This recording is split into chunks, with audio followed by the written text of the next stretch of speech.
Life Adventure News. For more on what we are learning about the coronavirus today, let us be joined by emergency care physician Dr. Ron Elfenbein.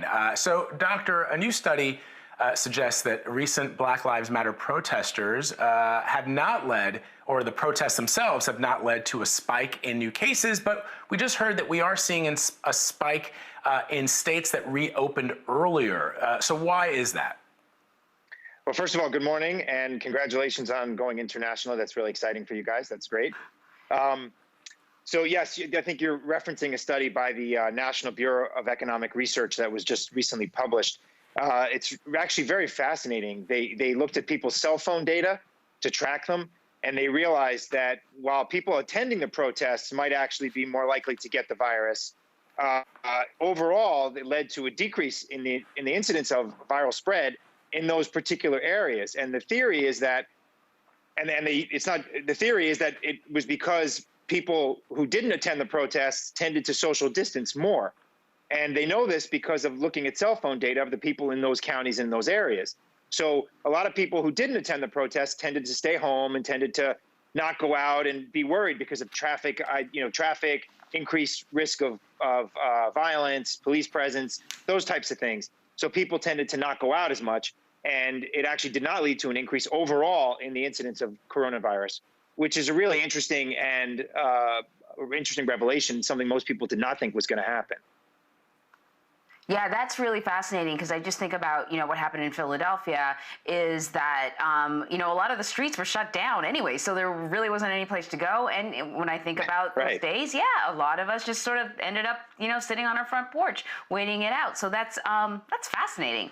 I want to talk about something that Dr. Anthony Fauci said. He said the likelihood of the U.S. meeting any sort of like herd immunity situation is pretty low if people avoid the vaccine, if they don't trust the vaccine and they don't get it. Can we talk a little bit more about the impact of people just simply refusing to take the vaccine once we get one? Yes. Unfortunately, there's a lot of distrust with vaccines. And, there's the debunked study that, vaccines led to autism. That has been debunked time and time and time and time again. Despite the fact, people still believe that vaccines can lead to increase in autism and bad things. Really, despite the fact that vaccines have saved more people than anything in the history of humanity, vaccines are the number one thing that have saved more people's lives than anything you can point your finger at. But yes, Dr. Fauci was talking about a recent study that showed that roughly a third of Americans will say in a poll that they will refuse to get any vaccine that the government says will help control coronavirus, which is very disappointing. And I think that the government needs to do a better job of trying to sell that by getting, actors and professional athletes and people like that to try to get the average Joe to say, you know what, I'll get this vaccine if they're going to get the vaccine. There are unfortunately very, very few precedents of bad outcomes with vaccines, and those have been really a long time ago, and the technology has really changed. But back in the 50s, there was something called the Cutter incident with a polio vaccine that actually caused 250 people to get polio, and some of them became paralyzed from it. And then in the 80s, there was a H1N1 vaccine for bird flu that led to some potential increase, never been proven, of Guillain-Barré syndrome, which is a neurologic syndrome that has been quote unquote tied to some virus, to some vaccines. But the data is really spurious on that. And actually, even if there was any tie to it, it increased your risk to 1 in 100,000 people that got this problem called Guillain-Barré. So it's really not even known that it really caused it or had a correlation with it, or causation rather.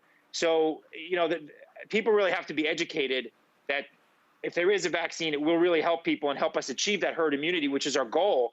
Because if you think about what herd immunity really means, is it's like dominoes. If you set up a bunch of dominoes and in between every third domino, you put a brick and you knock the dominoes over, they're not going to go anywhere. That's the same thing with herd immunity. The idea is that enough people will have antibodies to the virus that, you might get it, but you're not going to spread it to 10 people because everybody around you has antibodies to it. So that's kind of how herd immunity works. And we really need to get there to stop the spread of this thing. Dr. Elfenbein, Anthony Fauci also mentioned that the Trump administration is eyeing a new testing strategy for coronavirus. Yeah. What are you learning about that? So that's another really fascinating idea. It's called pool testing. And the idea with that is, if let's say you have 100 people that you want to get tested, let's say you have 20 people you want to get tested. So instead of testing each one of those people individually, you take one test and you run one test with 20 people. So you swab 20 people and then you run one single test. The idea is that if you're short on tests, you can identify a large population and kind of narrow it down to who has the virus. Now, this idea will most likely work in the United States because most people are not infected with the coronavirus. If you have a large population of people who have it, it's not going to work. But if you had, as I was saying before, let's say you have 100 people, you split them up into groups of 20, you really only then need 5 tests to narrow it down to see, well, how many of those people, which groups have it, and let's say one of those tests positive. So then you test each individual member of that one group. So basically, you've used 26 tests to test 100 people. So the idea is that you can really do very large population controls and very large population samples using very, very few number of tests.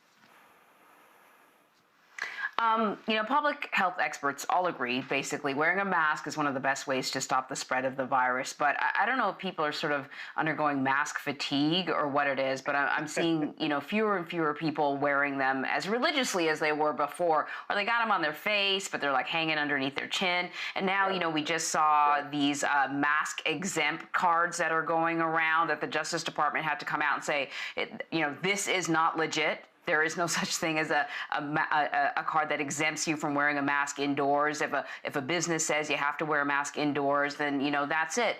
Absolutely. But there are people who are concerned. It's not just about my rights, and we've heard the people sort of talking about it's their right not to or whatever. But some people have really have real concerns about whether or not there are health implications if you're wearing a mask all the time, particularly people who may already have breathing issues. So can we just sort of clarify what the science says?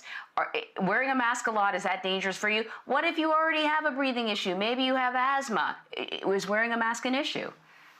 Well, I would say if you have bad asthma, you should really stay home. It shouldn't be going out. And if you have bad asthma, you're the one that's likely, if you catch it, to die from it. So you're the one that really should be wearing a mask. I wear mine religiously. I just got off of a 24-hour shift working in the emergency room, and I wear a mask every time I go out of my little call room, just because I need to. These fraudulent cards you're talking about are actually interesting. I just Googled it before coming on, and you can buy a box of them for $50 on the internet. It's completely fraudulent. There's no data behind it, and there's no science behind it. The only people that I really could consider not necessarily needing a mask or not necessarily, shouldn't be wearing a mask are people who have really bad allergies to the polypropylene that's in the mask. And if you touch it to your face and you wear it for a long period of time, it can cause irritation. But they make cloth masks, they make cotton masks. You can find a product that will fit your needs and won't irritate your face. People who have really, really bad asthma or COPD, if wearing a mask makes you that uncomfortable, you really should just stay home, because your risk of catching the virus and dying from it is astronomically high. So if the fact that you put this over your face makes it that uncomfortable and difficult for you to breathe, you really shouldn't even be going outside. It's such good advice, Doc. Well, it's hard because you are up against, for example, the President of the United States, the Vice President of the United States, who are asked repeatedly, your own coronavirus task force recommends wearing masks. The vice president says, well, people should listen to their local officials. So then a reporter, Paula Reed, says, well, in Oklahoma, in Tulsa, they told you, here's what local officials are recommending, and then you still defied local officials. So it's hard for people to take what they're hearing from health officials, from people like yourself, Dr. Elfenbein, if the message from the very highest levels of our government are so mixed. I will point out, I mentioned last week, Anne-Marie and Dr. Elfenbein, that I found some historical documents showing people protesting the wearing of masks during the 1918 Yep. influenza epidemic. Recently, I also found some interesting editorials going back to when seatbelts first became law of the land. People wrote editorials saying, seatbelts are infringing on my personal freedom. Seatbelts are anti-freedom. So it sounds to me like we're always going to be up against this when it comes to people in this country. Helmets it's too, really right? fascinating Helmets. to me. And motorcycle helmets. too. Exactly right. Exactly right. Yep. Yeah. The stuff We're that is American. good for you, people resist. That's right. We're American. Indeed. Don't tread on me. Dr. right. Elfenbein, thank you as always, sir. We appreciate it. Have a good week and stay safe. So Dr. Elfenbein also just released a book on a way to answer all of your coronavirus-related questions. It's called Surviving Coronavirus, an ER Doc's Perspective, and it's free through all reader platforms except Kindle. All right. What a brilliant idea and perfect timing for that. And it's an ebook, so you can get it immediately.